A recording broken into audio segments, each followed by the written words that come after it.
We're watching The Dark Life After 15 Minutes of Fame. I don't know who this one is.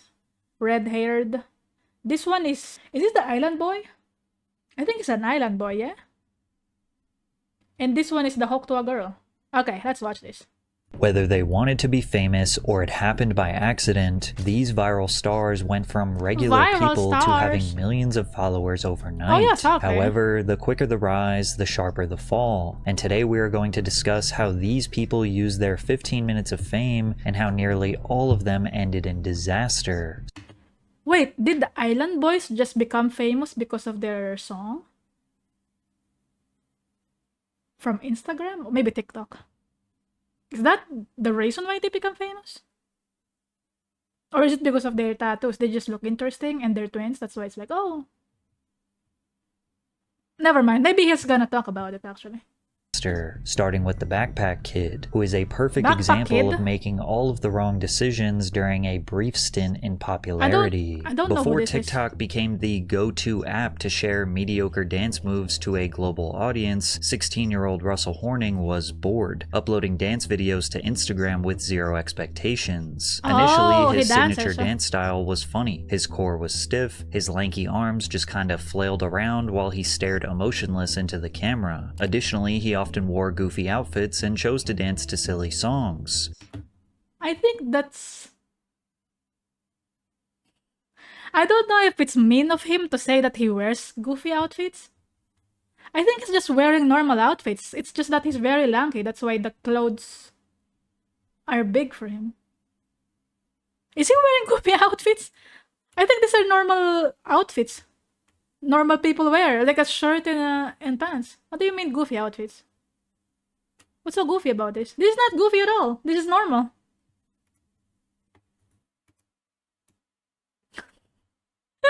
Dude, this guy is calling out his fashion sense. He's a teenager. Come on. He's lanky. That's why his clothes are bigger than him. Goofy outfits. Aww. Poor guy.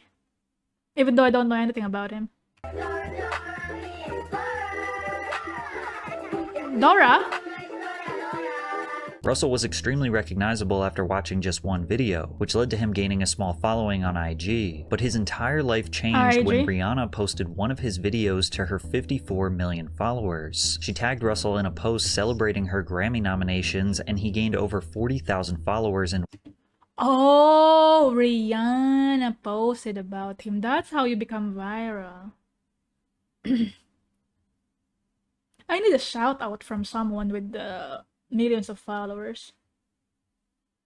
I don't know if that's gonna help though. Probably not. I don't think it helps at all. I mean, the thing about shout outs is people will know about you. That's true. Like there's gonna be more eyes on you because somebody would put you in front of a lot of people, right? But the problem with that as well is, for example, with streaming, how do you keep those people's attention? Because they are fans of the person who gave you a shout out. They're not exactly your fans yet. It's like they support you because they like the person who shouted you out. I mean, yeah, I guess this is why there's this video, right? Because people do not know what to do with their fame.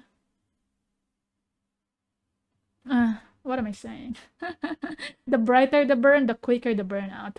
Amen to that, brother. One day. To capitalize on the momentum, Russell pumped out as many dance videos as he could, skyrocketing him up to over 500,000 followers. I can't dance, there was ending one racism? particular Wow. dance, called the Floss, that seemed to get him the most views, with many people falsely crediting him as the inventor of the move. However, his videos were not getting shared because he was an excellent dancer, but rather because he was a meme. Whenever he did collaborate with other dancers, he was often seen as the weakest one. Despite this, opportunities were being being thrown his way because of his follower count, like when Katy Perry personally requested that he dance for her Saturday Night Live performance in May of 2017. Russell absolutely stole the show, flossing aggressively while staring deadpan into the souls of millions of live viewers. He also strategically chose to wear a backpack, rebranding himself as the Backpack Kid. The SNL appearance gained him millions of followers, and the floss became a global dance craze. The Backpack Kid was an internet... Oh, that's why that's why kids dance the floss dance. Because of him. I wasn't aware of the Backpack Kid at all. This meme flew over my head. I did not understand it. I've heard about it, but I didn't know that's why people like to dance the floss dance. Is that why? Or maybe there's something else that contributed to the floss dance virality? Did they put it on Fortnite first? Or did he become viral from the floss dance first? And then eventually the game put the dance in Fortnite. Is that how it went? I have no idea. These are things that I've only heard about, but I never like cross paths with them. I guess it's because I'm not the target audience, obviously. That's why I didn't know. I'm not deep into the internet, I don't know, environment? Question mark? Or maybe I'm like at a different part of the internet during the height of this popularity. That's why I didn't know about this.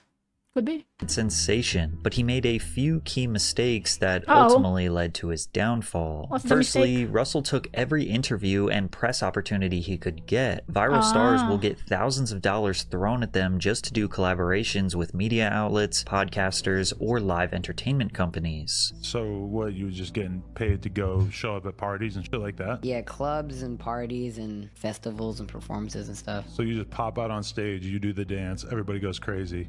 Yeah. That's pretty much how it goes. Yeah. That's tight. How much can you get to go to a club, if you don't mind letting us know? Manager shakes his head no. Manager shakes his head no. Is it an amount that you're pretty impressed by? Like, are you surprised that you're able to get that much money? They didn't say how much. Compared to most 17-year-olds, the money that I make from just one appearance, it could take a 17-year-old forever to make that much money. Sheesh, damn. The floss was a dance move in the 2000s. Oh, I assume it was older than that. Actually, let's Google it. Floss dance.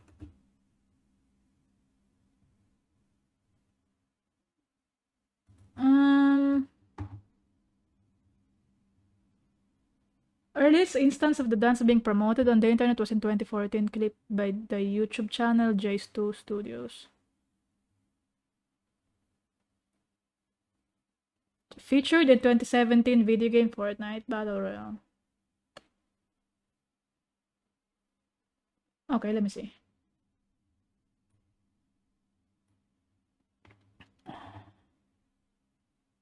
Viral popularity after 14-year-old Russell Horning, known as the Backpack Kid, performed. Okay, so he's the one who made it really popular. He didn't start it, but he's the one who made it really popular. According to Wikipedia. 2016. I see. Okay.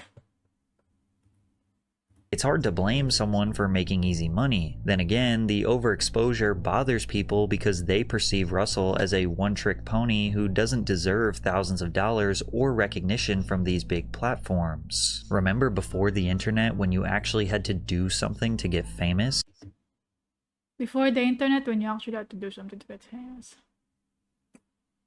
I mean, he is doing something. It's just that you do not think it's valuable. You know what I mean? It's not like he's not doing anything at all. He's doing something. It's just not curing cancer or inventing faster form of transportation.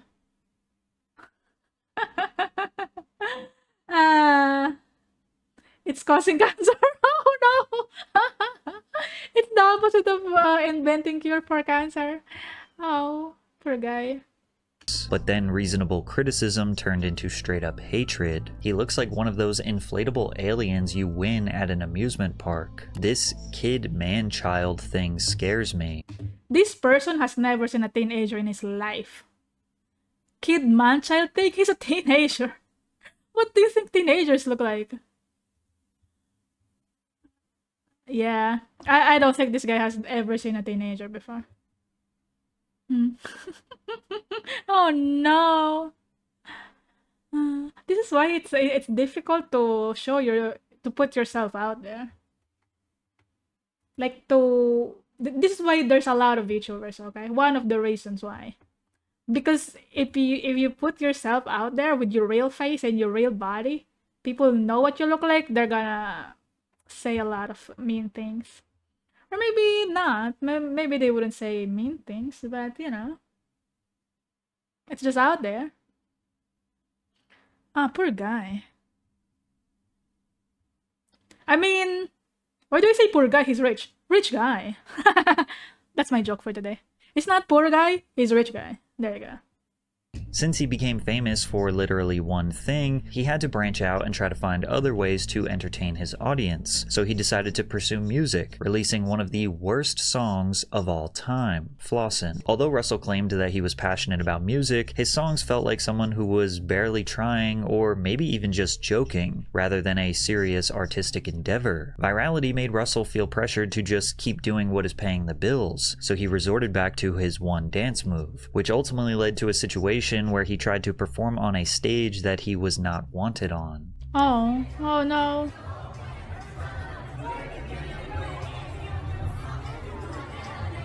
Oh no!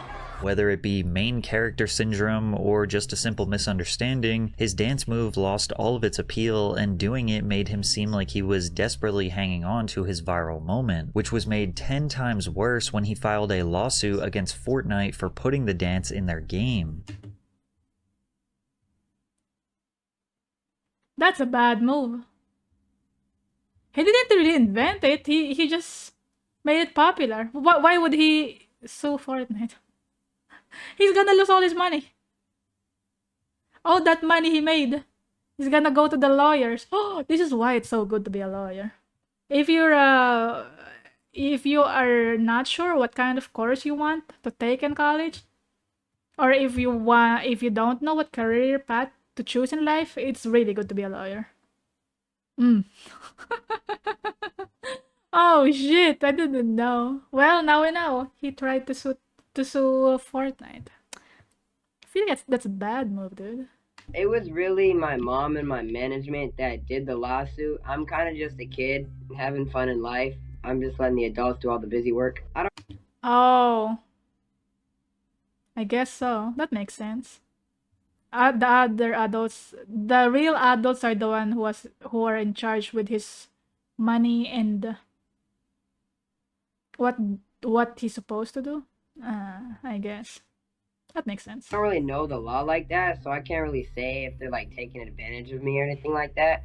But like from a mom standpoint, like a manager standpoint, they think that they're taking advantage of me. A couple days after the lawsuit was filed, videos dating as far back as 2011 were resurfaced showing people who were doing the dance long before the Backpack Kid. Simply put, he did not own the dance, and many viewed it as one final attempt to cash in on his fading relevance. Unsurprisingly, Russell and his team voluntarily dismissed their lawsuit shortly after. The Backpack Kid's 15 minutes of fame were officially over, and despite being hated by the masses and falling off to the point where he receives less than 1,000 views per video, these days, Russell actually seems happier than when he was at his peak. He is pursuing music more seriously and remains dedicated to pushing out a positive message to the world. Wow, that's good for him. He's actually pursuing music now. Wow. This is only the first person he's talking about, and I feel like this is the best case scenario for the people he will eventually talk about. Oh no. This is a nice outcome of what happened. Wow. At least this time, he could make decisions for himself and not just rely on managers and his mom. Case? No, it's the best backpack scenario. It's the best backpack scenario. You're right. Wow. At least he becomes happy. Isn't that what we all want in life? Just to be happy. Aww. I mean, he also got a lot of cash. So he's kind of set off for life from his virality. All that earning that he got previously. So that's pretty nice. I'm glad that he's pursuing something that he likes this time. Wow. We should end the video here. Because I saw in the thumbnail, there's that hook to a girl. And I have seen enough about the hook to a girl that it's not gonna be good. Oh no. Sounds like his mom doesn't control him anymore. Yeah. Far away from fame is better. Yeah. I think so. I think him getting attached to the backpack thing, and if he I cannot speak. And if he keeps on clinging to the backpack floss thing, he wouldn't get very far. But now it seems like he's doing his own stuff. So that's nice. That's really nice. But as I got older, I started having a more mature mindset on money. I realized that it's important to choose good decisions on how to spend your money.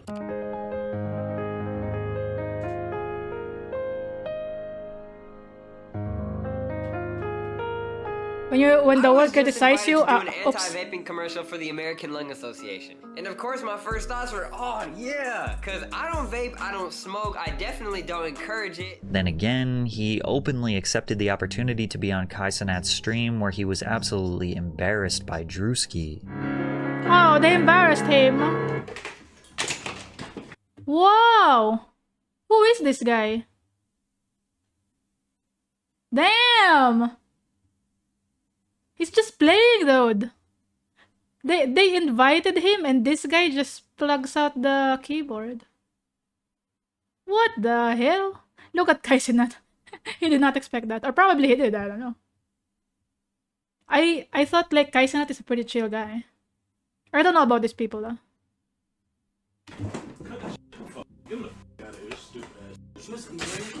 Sure, this was just a skit, but Russell was the butt of the joke once again. Becoming a viral star at age 16 is definitely difficult to manage. Maybe he was just young and misguided. However, the same justification cannot be made for Salt Bae. Oh shit, this guy. I heard some cringe shit about this guy. I mean, I don't know much, but all I know is he's kind of cringe. Dusky is always extra. I don't even know who that guy is, and I regret knowing about him now. Damn. That's kind of mean.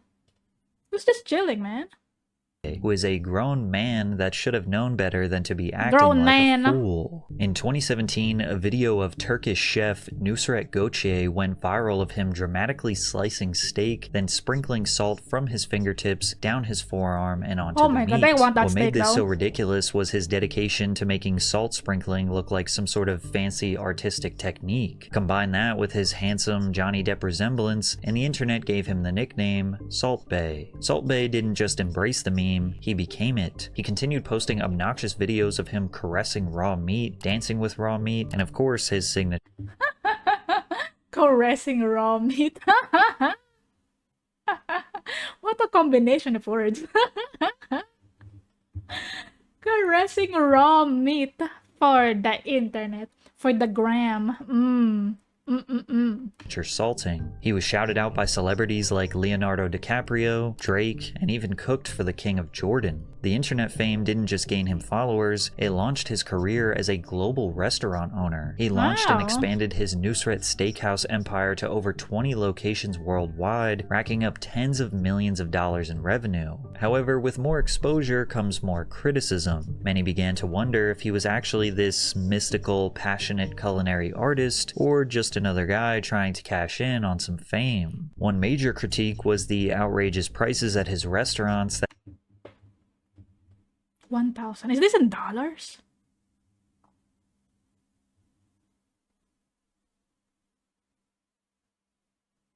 No way. If this is in dollars, Who pays this much for food? Porn star Martin, what the fuck? Holy shit. That had patrons feeling more scammed than served. Take the Salt Bae Golden Experience, for example, where Salt Bae will personally serve you your food with a show. A single tomahawk steak costs nearly $1,000. It's in dollars. You know this is not a burger. So why would they want it? Golden burger. If it's not a burger, why would they want to eat it? $180 for a burger. What the fuck? That could feed me for weeks. $180 is a lot of money. Maybe not weeks. In today's economy, nah. Maybe not weeks. Maybe days.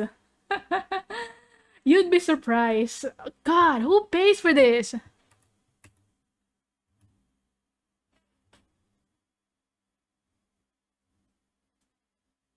$19,000. 198,000. It's not 90,000, it's 198,000. What the fuck? So it's like 100,000 per one of these Petrus 2000, whatever that means. I don't even know what this means. Whatever it is, it's not worth that much. Your food with a show. A single tomahawk steak costs nearly $1,000 and a burger will set you back almost $200. Now the prices are so high because the food is covered in edible gold, which sounds fancy until you find out that the gold is worth a measly $10. Just buy this gold leaf and buy a normal steak and put the gold leaf on it. Oh my god, these people are crazy. Why would you pay $200 for a burger? Just buy like even $20 is expensive for a burger. Buy $20 burger, buy this. You're just gonna spend like $30 in total and you're gonna have your golden burger. This is something soft would do. Petrus 2009 sounds like wine. Overrated wine. Who pays for wine that's like $100,000? Holy shit. If I had money to burn, I'll do that. I wouldn't. I wouldn't do that. Putting this gold leaf on food doesn't make it more edible. It makes it look cheap. Does this look edible? I feel like it would look more edible if you remove the gold. It makes it fake. It's like you're trying too hard. I mean, they are trying too hard, right? 180, that would be a week's groceries for me, right? It's a lot of money. Why do people like eating golden food? I want my food to look like food, not like jewelry, right? It doesn't look appetizing at all. Why would you want this? Oh my god. People are crazy, dude. Covered in edible gold, which sounds fancy until you find out that the gold is worth a measly $10. Then again, rich people blowing insane amounts of money on dumb things isn't exactly shocking. If anything, it fits his brand perfectly. This is the guy who made something as simple as sprinkling salt look like Michelangelo chiseling the final details onto David. However, the real reason people turned on Salt Bae was much more embarrassing than a $200 burger. At the 2020 See, look at that. This, the cross section of a burger looks very appetizing because it looks like food. But if you cover this in gold leaf, it doesn't look appetizing anymore. That looks so good though. 1, 2. Wait, is this also burger? 1, 2, 3, 4, 5, 6. 6 patties. Oh. I wonder what that tastes like. This is probably gonna set me back for 50,000. Nah, it's a burger, never mind. Maybe it's like a $500 half a burger. It's not even the full burger. If you order this thing he's holding, he's not even gonna give you the full burger. He's only gonna give you this half. Just one half. For $500. And he's gonna sprinkle salt on it as well. Even though it's already salty.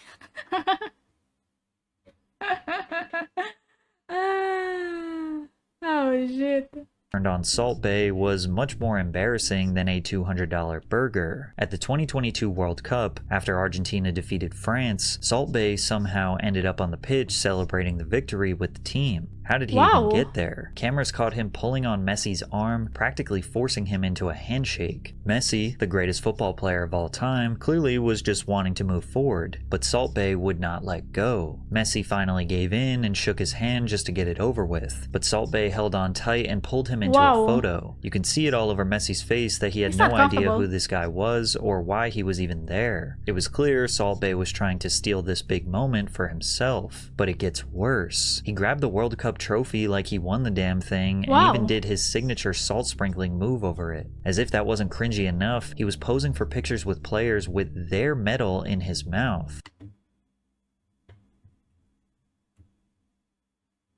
Ugh. They're just being polite. I mean, they didn't want to cause a scene, right?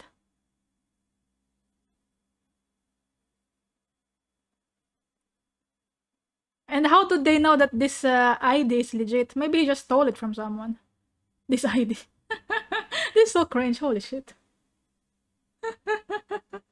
Oh my god. Mouth. These players dreamed and worked their whole lives for this once-in-a-lifetime moment, only for some clout chaser to steal some He's publicity so full to of himself, promote his yeah. overpriced steaks. He responded to the backlash with an apology, claiming he didn't step on the pitch for advertising reasons, but the damage was already done, and He didn't step on the pitch for advertising reasons, but he brought his own camera crew. He's been taking a lot of selfies. He's telling the players to look at the camera. He's kissing the trophy, putting salt, pretending to put salt on it, and he didn't do it for publicity. Maybe you're right. Yeah. Sure, of course. I believe that. If he said so, right? I mean, if he said so, we just gotta believe it. Salt Bae's 15 minutes of fame were over. Salt Bae has shut down multiple restaurants after the hype has died down. Many of his remaining locations are drowning in poor reviews, and his London reviews, restaurant is down 4.3 million euros as customers have realized his food is way overpriced. Wow. Salt Bae has resorted to selling his high-end food online now. I cannot believe it. They realized that it's overpriced. Wow. Edit the Pikachu face on my face. Wait, I'm the one who's gonna edit this video. Never mind. I'm not gonna edit the Pikachu face on my face. I can't believe it. It's overpriced. Really? Wow. I didn't know. I didn't notice. It was totally affordable. What do you mean you can't afford the $180 burger? What do you mean you can't afford the 100,000 wine? No way! Pikachu face. I need a Pikachu face, dude. Bro is used to seeing gold food. The medals probably confused him. Oh, you're right. You're right. He probably wanted to take a bite of that medal. That's why he was there. Oh, that makes sense. That makes sense. Okay, I understand now. I understand. Jack, hello. Welcome, welcome. Sorry for being late. It's okay, though. It's okay. Hope you're doing well. In May of last year, people started to notice that his steakhouse was listed on Deliveroo and Uber Eats, selling his Salt Bae tomahawk for $500 and a strip loin for almost $900, proving he really hasn't learned from his critics. Nah, then he again, hasn't. there are plenty of rich people out there willing to waste money on overpriced food just because they can. But why would you order steak as a takeout? For delivery. Isn't it better if you eat it at the restaurant? So it's like, you know, straight out of the kitchen? Not after a few minutes of being smooshed while getting delivered? I don't know, I'm just saying. Why would you order steak online for that price? That's too expensive. It's still too expensive.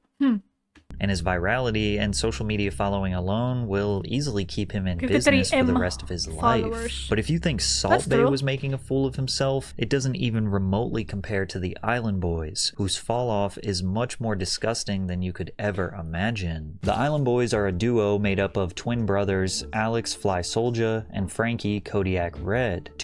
You know what? The only thing I know about them is the Island Boy thing.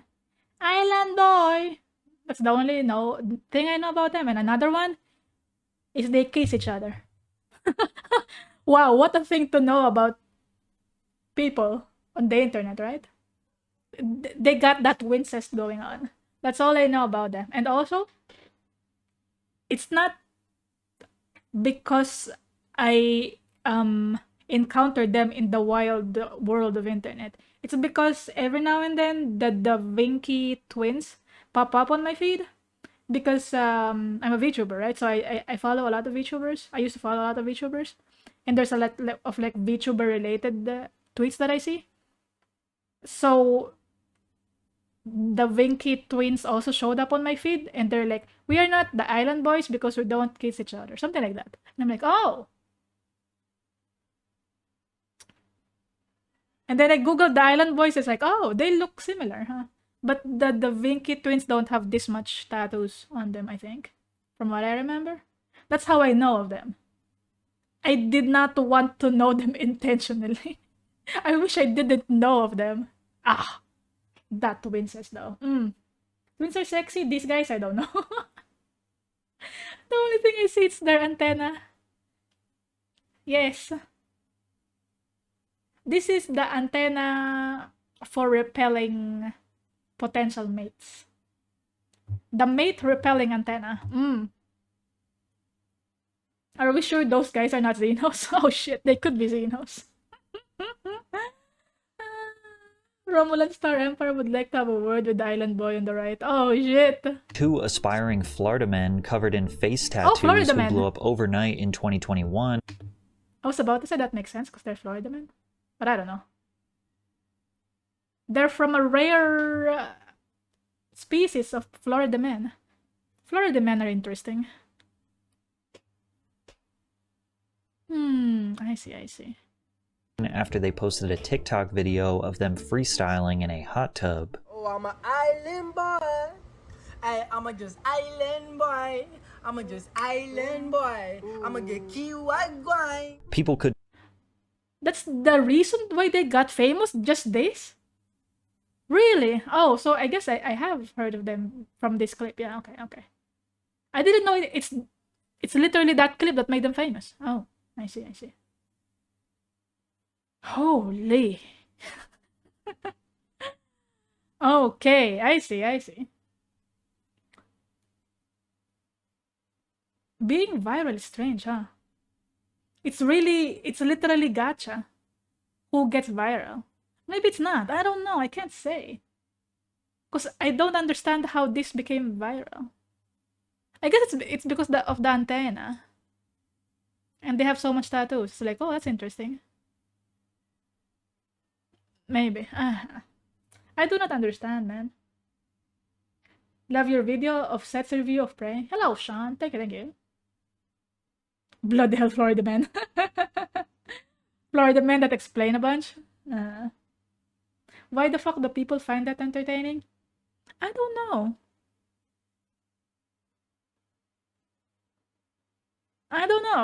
I think people are amazed by their freestyling? Question mark? Probably. Decide if the tune was the worst thing they'd ever heard or low-key kind of a banger. I'm an island boy. What is happening? I don't know and ain't trying to understand it. Plus, hip-hop has a history for blowing up artists who ride the paper-thin line between trash and fire. Oh, yeah. It seems like that. It's between garbage and fire. Garbage fire.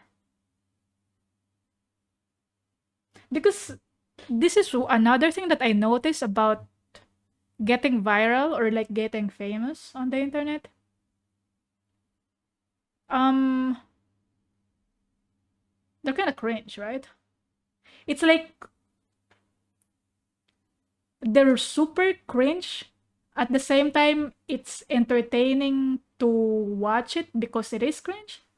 Or it's like sometimes it's cringe and at the same time it's also very... what do you call that? When it sticks to your head. Like a song. Something like that. Because it plays in your head. Even though it's cringe. Or like it plays in your head because it's good. That's what I notice about the viral people. They're cringe, but also sometimes they're not cringe, they're actually really good. But at the same time, the fact that they are posting it is kind of cringe. I don't know, it's like a paradox of something. Earworm, yeah. I don't know what they write, but it's trash. Oh no. Ay, ay, ay. That's the secret of becoming famous. Gotta be cringe. Maybe that's why I'm not famous, because I'm not cringe.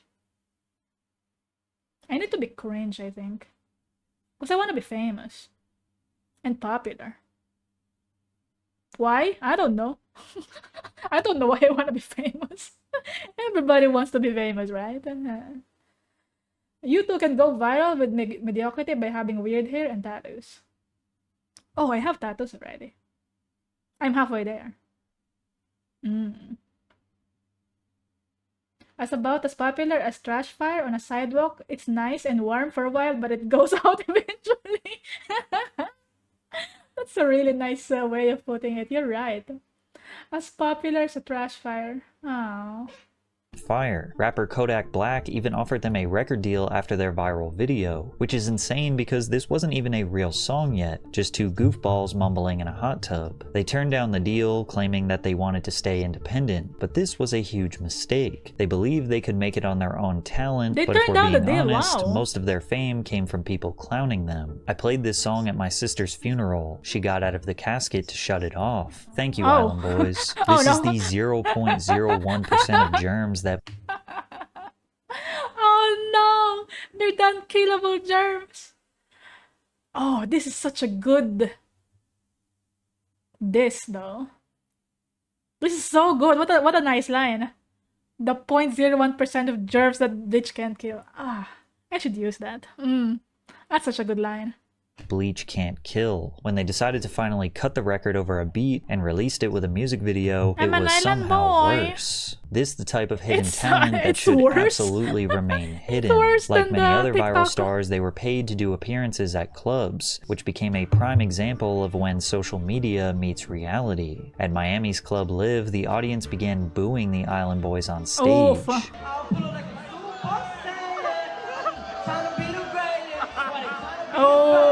Once music fans realized the Island Boys had no capability of making a somewhat decent song, there was really no reason to pay attention to them, and their 15 minutes of fame was about to be up. The boys needed a new way to profit from their fame, so they began selling personalized videos to fans on Cameo, which apparently was very lucrative according to their previous manager. They owe me about like $150,000. From what? Your percentage of the Cameo money? Yeah. Is that the only money they're bringing in?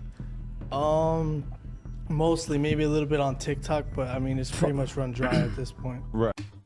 Cameo, damn, they earn so much from Cameo. Oh, I guess that makes sense, right?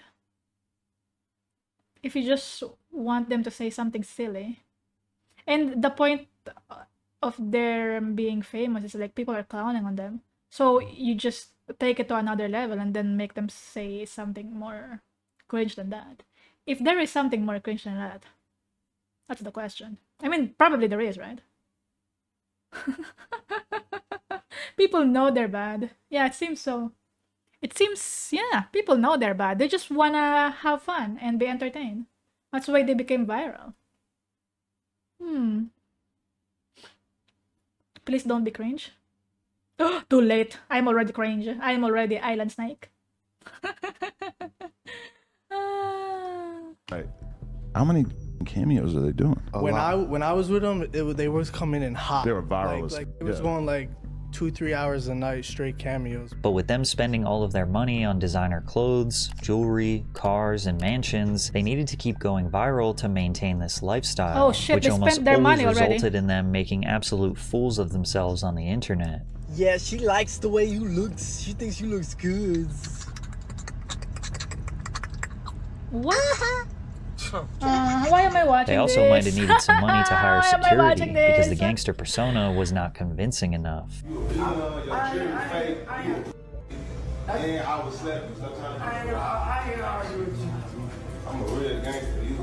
In what could only be called an unhinged move, and in hindsight, the final nail in their career's coffin, the Island Boys launched a Fansly, which is basically just an OF.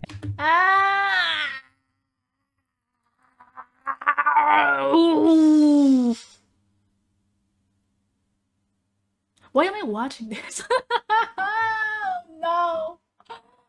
I don't need to know this about these people. I'm gonna die of cringe. Oh! Why? They have 59.8k likes. That means people actually paid for it to like the post.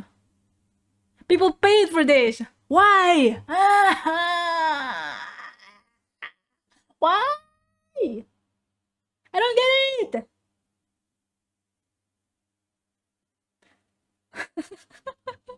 I do not get it. Oh my god. I mean, they do say that Fansly is lucrative. But I thought people know they are cringe. Why? I guess they want to see more cringe stuff. Okay, I guess so. Because for me, I can't really watch a lot of cringe stuff. The cringe stuff that I watch it through other people. For example, this is why I watch Asmongold. Because I cannot watch the cringe stuff on my own. I want there to be another person that reacts to it. And I'm just there like second-hand reacting to it. Because I cannot take it watching a cringe stuff alone. So like, I cannot. And I don't know why I'm doing this to myself right now. Why am I reacting to this? Nightly hello, welcome. Someone actually paid for that. I don't think it's lucrative for people like them, but they have so much likes. That means people like the things they post behind the paywall. You need a buffer for cringe. Yes, exactly. I need a buffer for cringe. I should not be doing this. I should have watched someone else react to this video, and then I react to them reacting to the video. You know? God, this is a bad decision. And it wasn't just embarrassing, it was done. Why did I pause? I shouldn't pause, actually. Right, sickening. In 2023, the Island Boys posted a video of them kissing each other in a publicity stunt to market their NSFW content. Instantly going viral for the second time, the video got them a huge amount of backlash. NSFW content. It's just a promotion for their NSFW content. That means they're gonna do more nasty stuff behind the paywall. Who pays for this? I don't know.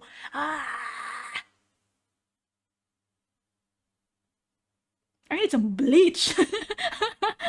I need some bleach from my eyeballs and my brain and my ears. Oh, God. Aren't they brothers? They're twins. This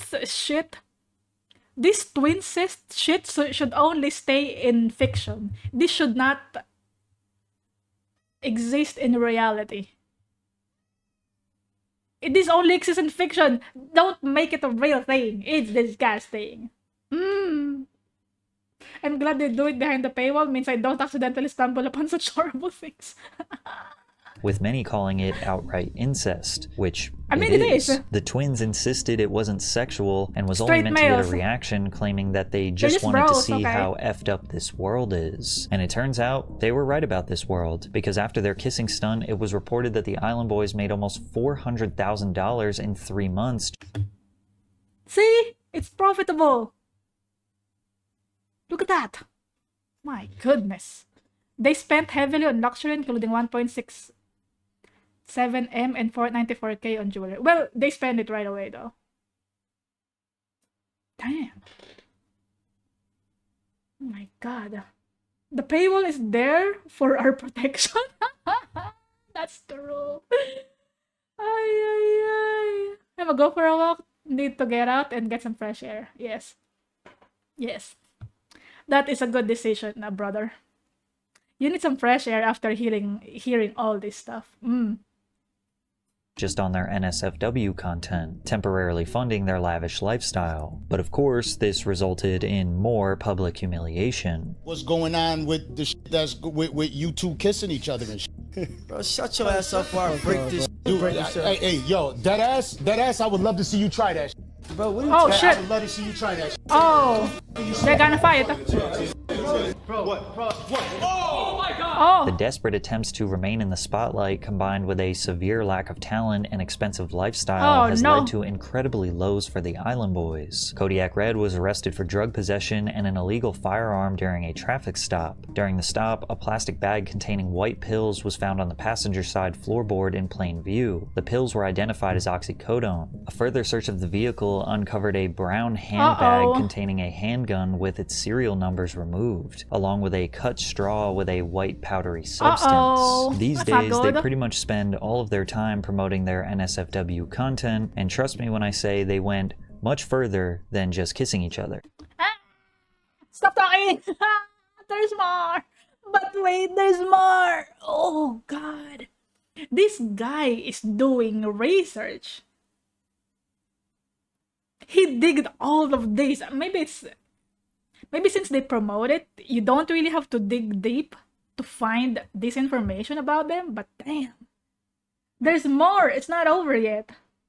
We're only halfway through the video. It's not over yet. He watched it so we don't have to. Oh.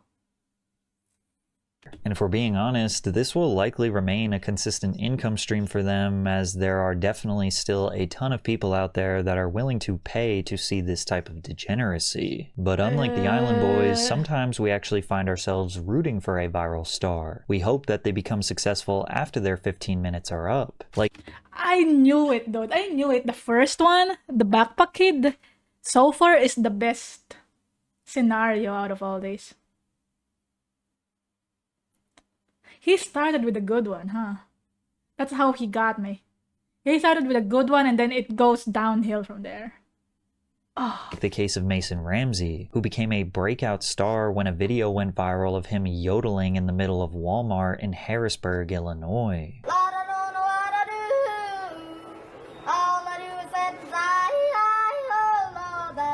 The clip racked up tens of millions of views in just a few days, turning the 11-year-old Mason into a worldwide meme. Not only is yodeling kind of objectively hilarious, but a child singing a song that was 70 years old was oddly charming. Because of his viral performance, the original song, Hank Williams' Lovesick Blues, skyrocketed all the way to the 3rd spot on Spotify's Viral 50 I've never chart. seen this meme. Within weeks, Ramsey was sitting across from Ellen DeGeneres, who got him invited to perform at the legendary Grand Ole Opry. From there, he was embraced by thousands of fans while performing at Coachella.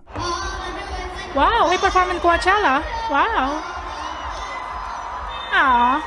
Major record labels noticed his potential, and eventually Mason would secure a deal with Atlantic Records and Big Loud. The minute Mason and his family walked into Big Loud, I knew we had to work with him. He is a star, but most importantly, he is a down-to-earth kid who loves country music. The Ramseys are an amazing family from a small southern Illinois town just like me. We understood them and their goals, and simply fell in love with their story and vision. Proving that he wasn't just a meme, his debut single, Famous, secured the #4 spot on the Billboard Hot Country Songs and peaked at number 62 on the Hot 100. But viral memes naturally have an expiration date, and soon Mason Ramsey's 15 minutes of fame were over. When the pandemic hit, it forced Mason to take a step back. However, he used his time away from the spotlight as best as someone could in his position. While his voice was maturing, he focused on refining his talent, writing music, and finding his own sound beyond the yodeling kid in Walmart that made him famous. Mason released 3 EPs that gained over 500 million streams combined and secured hundreds of millions of views on his music videos. By 2024, at 17 years old, he decided it was time to take the next step in his career and release a full-length album titled I'll See You in My Dream. Oh my god, I hope there's nothing cringe that happens with this guy. It seems that everything is going well so far. Oh no, I hope there's nothing bad that's going to happen. For now, it's good, yes. Oh my god. Oh, this is the most wholesome one so far. A song featured on the project called Blue All Over caught a lot of attention through TikTok for its classic old country appeal, and I can confirm it is a beautiful song. Now in 2025, Mason Ramsey recently announced his first major headlining tour that has 15 stops. Mason's rise to fame started almost exactly the same as everyone else in this video, but instead of trying to chase more fleeting viral moments or make some quick cash, he honed in on his craft, worked hard, and simply gave the people exactly what they wanted: genuine talent and entertainment. This was one of the few times social media made the right person famous. The only viral kid that didn't switch up after the fame. So while Mason worked hard and focused on genuine entertainment, Bobbi Althoff seems to ignore both of those things. As many people are genuinely confused how someone who has done so little has achieved so much success. Bobbi Althoff started as a... That's the end of the yodeling kid? He was set for life, but he ruined it? Well, he didn't, I think that's the end of it. Because this is a different person now. It seems that his career is doing well so far. He didn't fall, no. I don't think so. Because this last part is about his 2025 tour. And it is 2025. Wait, where is it? He didn't ruin it. Oh my god! Oh, so good for him. This one. He said it's a 2025 tour. For one, he did the smart thing. Wow! Oh my god, that's so good. Someone who was made famous by virality, but didn't ruin it. Oh, that's beautiful. That's a really good, wholesome story after that island boy thingy. Good for him. Hope he stays on a stray road. Yeah, I hope he keeps this up. That's so nice. Oh, he worked on himself, and it seems like people genuinely like his music. Wow, there's hope for humanity yet? Yes. Not much, but after the previous two, I'll take anything. This is really good. This one. In 2025, Mason Ramsey recently announced his first major headlining tour that has 15 stops. Mason's rise to fame started almost exactly the same as everyone else in this video, but instead of trying to chase more fleeting viral moments or make some quick cash, he honed in on his craft, worked hard, and simply gave the people exactly what they wanted: genuine talent and entertainment. This was one of the few times social media made the right person famous. The only viral kid that didn't switch up after the fame. So while Mason worked hard and focused on genuine entertainment, Bobbi Althoff seems to ignore both of those things. As many people are genuinely confused how someone who has done so little has achieved so much success. Bobbi Althoff started as a mommy TikToker after the pandemic, posting about her pregnancy, marriage, and family dynamics. After posting thousands of videos over a couple of years, she had built up a respectable 3 million followers. I guess I've never heard of her because I don't use TikTok. So, I don't know who this is.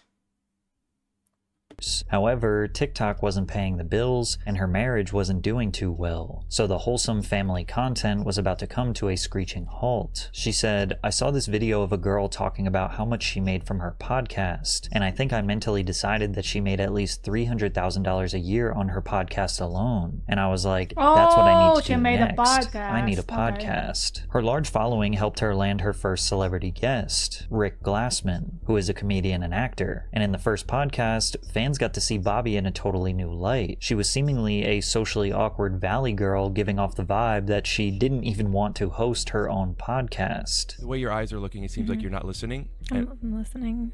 Do you care? No, I do care. It's just really bad when you sing. I'm not a singer. I'm just trying to get the story across to you. Thank you. I hear it. I got it. In her second podcast, she hosted comedian Funny Marco, who had great comedic chemistry with Bobbi. Funny Marco's comedy style often makes others feel uncomfortable and awkward, so the two were essentially battling it out in an interesting back and forth. Sound like, who are you? Like, where'd you... Who am I? Awkward battle. Is that a serious question? I have more followers than you on TikTok. Marco's humor... Oh my god! Why you say that out loud? Oh, that's cringe. I have more followers than you on TikTok. Like, okay. What? What a weird thing to say. Is that how to become famous? Just tell people I have more followers than you. What the hell? Damn. I should start doing a podcast. Wait, I don't have millions of followers on TikTok though. I need millions of followers on TikTok first, and then I'm gonna do a podcast. But wait, I already have one. We just haven't done another episode yet in a long time. Damn. Combined with Bobbi's dryness and innocent personality makes this so hilarious. Highly entertaining. The episode quickly earned nearly 1 million views, and clips of it made the rounds on social media. The mini virality caught the attention of Drake, who followed Bobbi on Instagram. I DM'd Drake and asked if he wanted to be on my podcast, and he said yes. He sent me his touring schedule, and I knew that I needed to make it happen fast. So my friend and I flew to Memphis 2 days after the original DM was sent to record the episode. Her podcast with Drake earned 1 million views in the first 24 hours and introduced her to a massive mainstream audience. Drake rarely does interviews, so this one, alongside some random girl while laying in his bed, made people extremely curious. Am I your type? I'd do it. Oh, Thank you. well, what am I watching? I'm just saying, like, you know, I flew all the way here. I really do appreciate that. Stop the video. I wasn't even bringing that up. Oh my You missed your daughter's first birthday. To be here. Dark. Regret that you'll never be able to undo. Yeah. Horrible parenting. Where's your son? Somewhere safe, and it's not his birthday. When's his birthday? What does it matter? It ain't today, honey. Don't call me honey. Clips of their awkward interactions flooded TikTok, and overnight, Bobbi Althoff became a household name on social media. After the Drake episode, securing high-profile guests became easy. She had on Lil Yachty, Tyga, and even Mark Cuban. You wanted a podcast, right? This is what it takes, apparently. I already have a podcast. We just haven't done it in a long time. We have Sunday Made Podcast. It's on my channel. If you wanna listen to some yapping with other VTubers. Damn, that was... Oh, God. I need to be cringe to be famous. I cannot. I'm gonna physically melt if I do that. Maybe that's what it takes. Oof.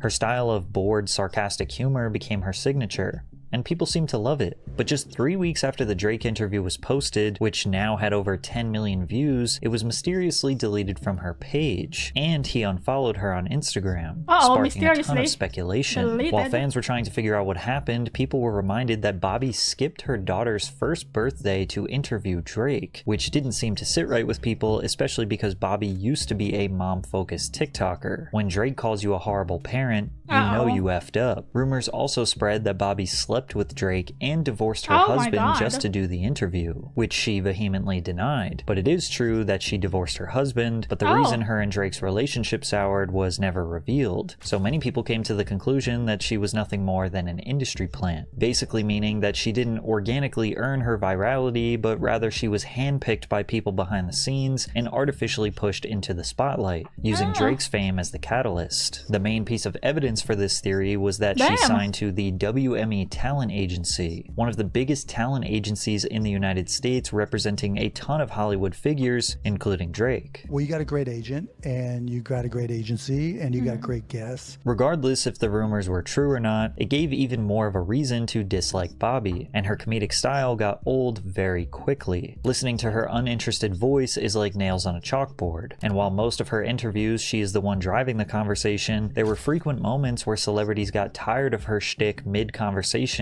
and turned the tables on her. Damn, I'm trying to get you to play. You lost in the sauce. You ain't shaking Lost my in the hand. sauce. We finna get you to 25 million. You know what I'm saying? Just a little Have sprinkle. a great day of offset. Just a little seasoning. All right, you can leave now. Wow. This is my hotel. I paid for this motherfucker. You can leave now. All of her podcasts feel like small Oh my God, burn. He's the one who paid for it. Wow, this girl is crazy. Damn. That's what fame does to you. Oh, it can leave the hotel. I paid for this. Like, oh, bro.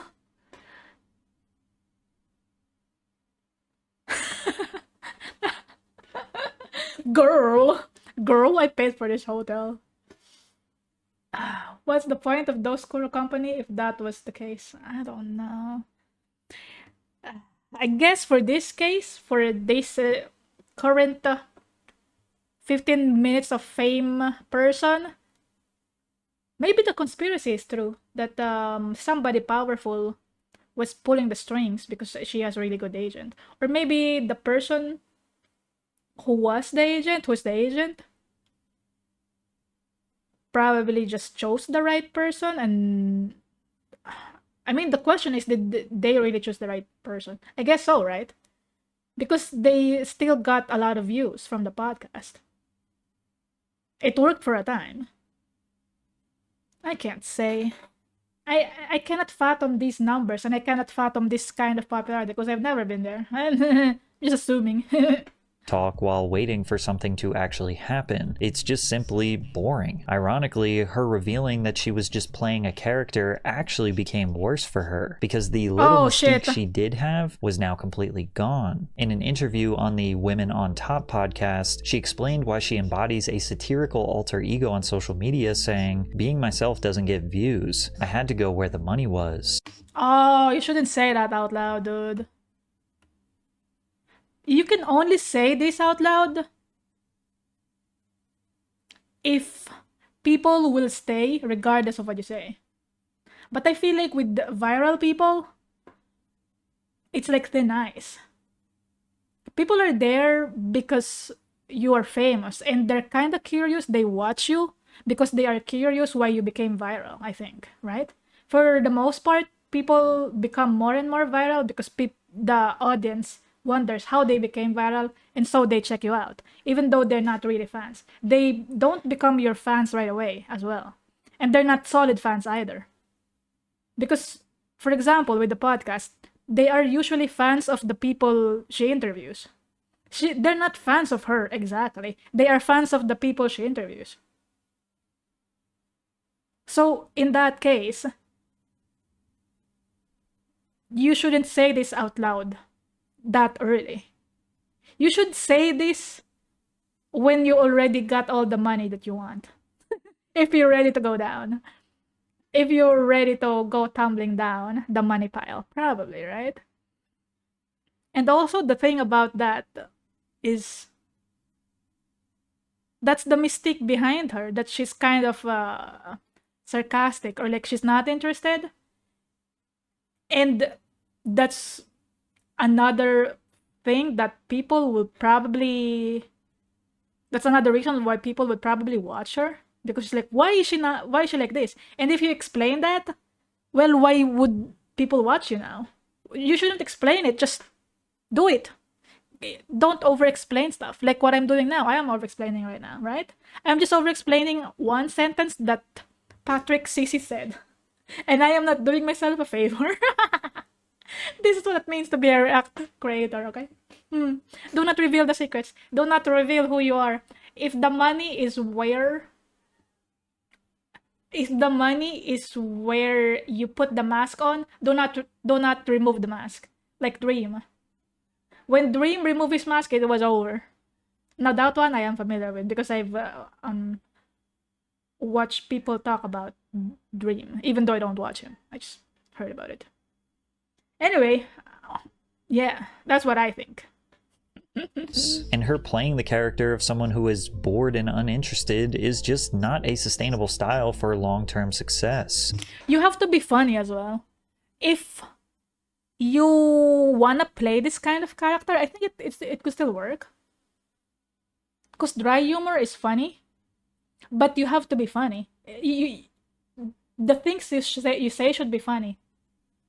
It's not just all about that you're uninterested or you're just bored of whatever the person is saying. It has to be smart as well. You gotta say something smart every now and then. Like at least once every podcast probably, right? At least get one good clip of you being smart.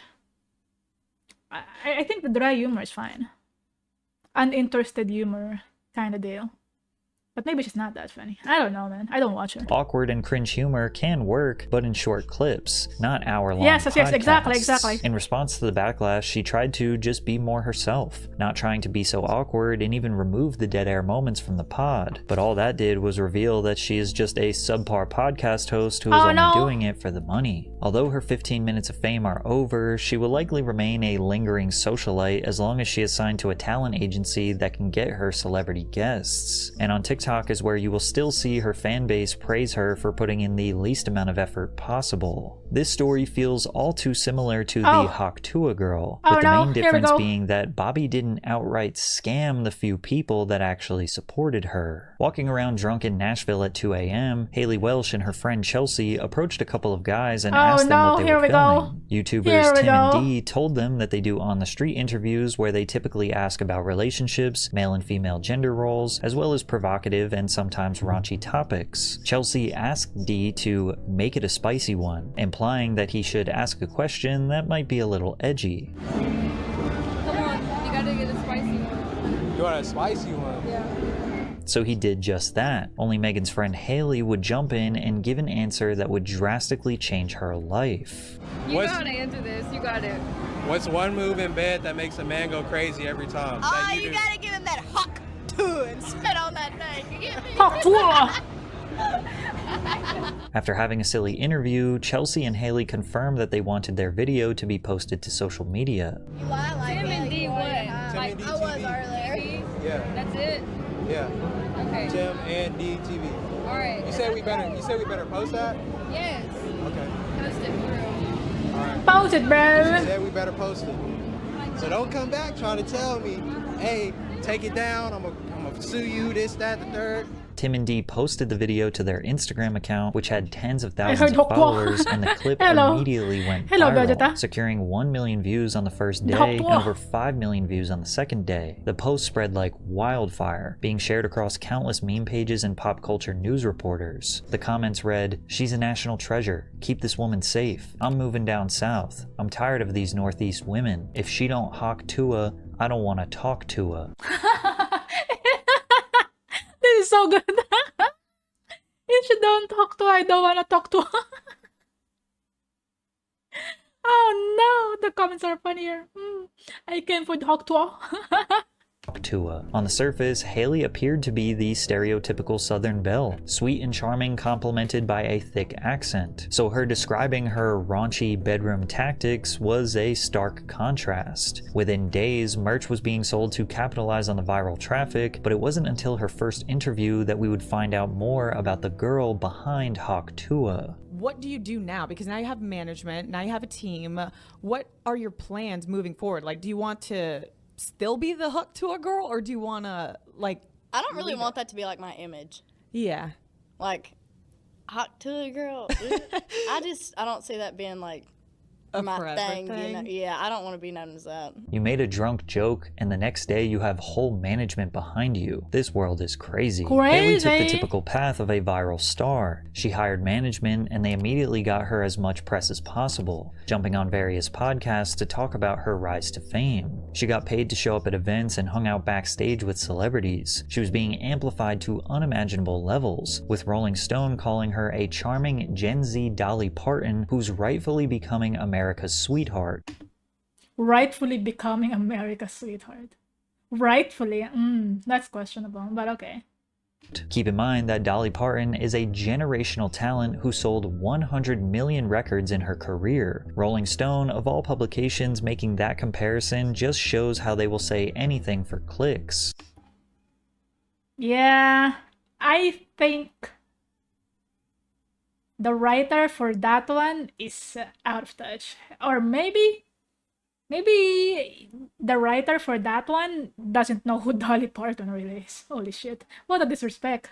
And while many people thought that Haley would start an OF to cash in, she decided she wanted to use her fame for good. Everybody in the comments is saying how I have 15 minutes of fame, and if that's the case, then I'm going to spend it doing something Sweetheart, good. not for Today, long, we're yes. taking all of this down to the local animal shelter and donate. People were convinced they made the right person famous.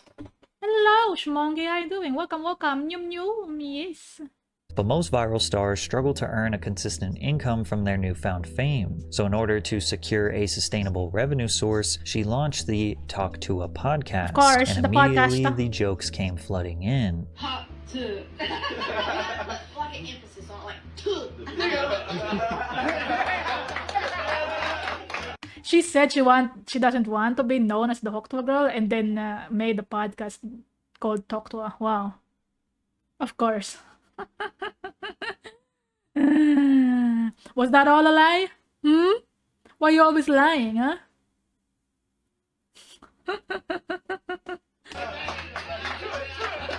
Once the whole "I'm just a normal girl whose life changed overnight" story ran its course, she tried to keep viewers engaged by dropping hints that she had a secret lover that she called Pookie, but it just wasn't interesting enough to get people to watch. Can we go back to what you said? You're dating somebody? Do people know this? Well, I wouldn't say dating just yet. Is this Pookie? It's Pookie. Shut the heck up. That's my man. No, it is. That is. Oh, that's where the Pookie thingy started? I've heard that Pookie word before. I didn't know it's from this. Or maybe that's already a word and she just uses it. I don't know. Pookie. How you doing? Pretty good, pretty good. I was cringing so hard earlier. There's a lot of cringe things in this video. Be glad you missed it, Schmonkey. Oh no. Officially. What if Matt Rife came in and asked you to date him? Would he be your ex-man? Oh, shit. You're putting me on the spot here. I'm sorry. I love you, Matt, but I'm going to kick your ass to the curb. Her comment section was flooded with people sarcastically saying that the podcast was groundbreaking and changed their life. How is it I'm convinced that the only groundbreaking? reason why this podcast had decent viewership is because of the massive amount of jokes dedicated to making fun of watching the Talk Tuah podcast. But perhaps people were being a bit harsh on Haley. Sure, she may have been milking her 15 minutes of fame, but can you blame her? If people wanted to watch hours of her podcast and get to know her, then so be it. It's not like she was harming anyone, right? Wrong. Yet. Because Not Haley yet. would make a decision that would officially destroy her Uh-oh. career. On December 4th, 2024, in collaboration with the Web3 platform Over Here Limited, Haley launched her own meme coin called Hawk. no. The coin was marketed as a Oh, revolutionary no. cryptocurrency project. Within 15 minutes of its launch, it hit a $490 million market cap, but then it crashed. It was Oh, revealed no, that no, no. 97% of the total supply was initially controlled by just 10 people, leaving only 3% for public buyers. No, no, no. No, no, no, no. Just wanted to cash in real quick. Oh, no, no. A total of 285 investors took part in the pre-sale, but once trading opened, 30% of them immediately dumped their entire holdings, while another 23% offloaded a portion. This sell-off tanked the token's value by over 90%, while Ooh. the sellers walked away with an estimated $3 million. Wow. After this, Haley posted a statement on Twitter insisting that the team never sold the tokens. Of course. Many accused her of rug pulling, which is basically a coordinated sell-off from a small group of investors to make profits while the public loses their entire investment. In Bruh. short, this was not a revolutionary cryptocurrency project. This was a way to make a quick buck off of her uneducated fans. YouTuber CoffeeZilla investigated and exposed the coin as a scam. Who makes the money on the fees? Someone just made over $1 million on fees. Who made it? First of all, the fees were there with Meteora Pools, and that goes to, yes, the creator, right? Which is who? Who is the project? Well, the project is over here, Haley Welch, right? And How much there's- does Haley and there's a Welch lo- own? this is Haley Welch's project. So and- she owns and all of it. CoffeeZilla. Did Take she a chill- just make $1 take a million chill pill. on fees Take on a a rug? chill pill. Who made the money? How much did Haley Welch make of that million? 1.8 million? It's a foundation. Hey guys, I hate to interrupt you, Nick. Hello there. But anywho, I'm gonna go to bed, and I'll see you guys tomorrow. Who made the money? How much money did you make? Oh, I'm gonna go to bed. I'm sleepy. Oh, I'm sorry. I got sleepy. Oopsie. Maybe tomorrow I'm gonna tell you. Multiple Oh my lawsuits were filed God. against the entities behind Hawk, including Over Here Limited and the Tuah the Moon Foundation. These lawsuits alleged unlawful promotion and sale of unregistered securities. Welsh received an upfront payment of $125,000 to promote the coin to her community, along with 50% of the net trading proceeds lot of after money. the operating costs paid to the third parties. Oopsie, And money she is owned gone. 10% of the entire Hawk supply, although she could not sell them for a year. Now, it is possible that Haley did not know what she was getting into, but ignorance is no excuse for breaking the law. Amen. Her It's 15 not minutes an of fame excuse. are most definitely over, but since her meme coin, she has disappeared from social media, so we'll have to see what she does next. In a world filled with amazing talent, interesting and intelligent people who work hard for the attention of those that can make their dreams a reality, it seems like the wrong people are constantly achieving overnight success, and that's never going to change. So eventually, there will be a part 2 of this video. Oh shit, there's more! Like, subscribe. Am I ready to watch more cringe stuff? Maybe it won't be for long. He has to do some research first. Oh god. There's so much cringe stuff in here. Especially this. Oh! This is the most cringe part of this video. The part about the island boys. Like, oh! Anyway, good video. Let's wait for the second part. Good video. I'm not cringing at him because he made the video. I'm cringing at the things that happened. What I learned from this video is, in order to get 15 minutes of fame, in order to get really viral on the internet, you gotta be cringe. That's the secret. That's the secret sauce to success. Good idea. No, it's a bad idea. But anyway, if I start becoming cringe, that's how you know, everyone. I'm trying to become famous. Maybe I'm already cringe. This is the ending song. Ending song. This is the ending song.